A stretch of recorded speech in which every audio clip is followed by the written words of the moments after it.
Hi, and welcome to this week's discussion, this time on job scams. For as long as people have been working to earn money, there have been others finding ways to steal it from them. If you saw a job ad, could you tell if it was genuine or if it was a scam? Your money isn't the only thing that's valuable to a scammer. Your personal information is just as valuable. They gather enough information about you, they can steal your identity, create credit cards in your name, and leave you with a mountain of debt. You should never hand out personal information or account numbers during an application or interview. If you're asked to provide your driver's license, passport, bank details, or tax file number before you've even been hired, I'd be very cautious about doing so. It could be a scam. So how do you spot a scam? It's all about tricking you into handing over your money or information. If you can spot the tricks, you can avoid the scam. Just by doing one of the following things doesn't automatically mean that a job is a scam.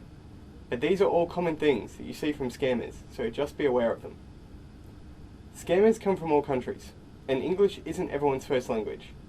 So spelling and grammar mistakes are often the first sign something isn't right.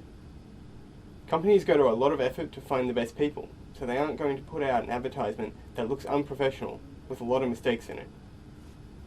Employers may ask for personal information in the application or during the interview, or tell you need to pay money up front to get started. They may claim it's for background checks, setup fees, business plans, starter kits, or training costs. But I'd do my research on the company before I handed them any money up front. You may not get what you paid for, or they might take your money and disappear. Inconsistencies in a job opportunity can be easy to spot when you take your time to think it over. This is why scammers often create a sense of urgency. If they make you feel like you don't have time and you have to act now, you're more likely to rush and miss things that should have been obvious. Scammers often pretend to be from a company they're not. Inconsistencies in a job ad may include an incorrect email address, or an address from a free account such as Hotmail, Gmail, or Yahoo. They may have an incorrect web address listed, or direct you to a fake website that looks like the real thing. Scammers will try to make things look legitimate, but they can't use a company's real email address or its website, so there will be differences, and that's how you can tell. Scams are designed to attract people. They don't want to discourage people or make them think they aren't qualified enough for the job. This is why they often have vague descriptions and little to no requirements in regards to skills, experience, or education. Finally, you've probably seen ads that promise you the ability to earn a large salary while working in the comfort of your own home.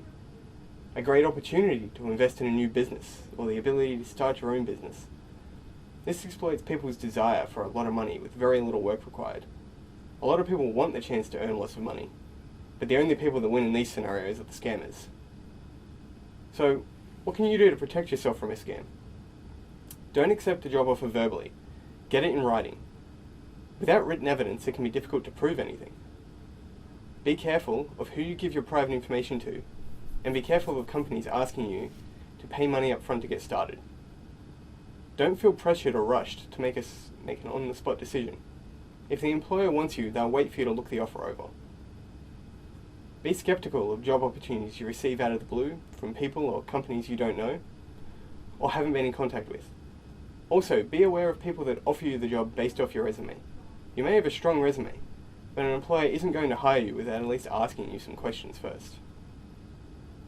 For more information or to report a scam, you can contact the Australian Competition and Consumer Commission at scamwatch.gov.au. They can advise you on how to proceed.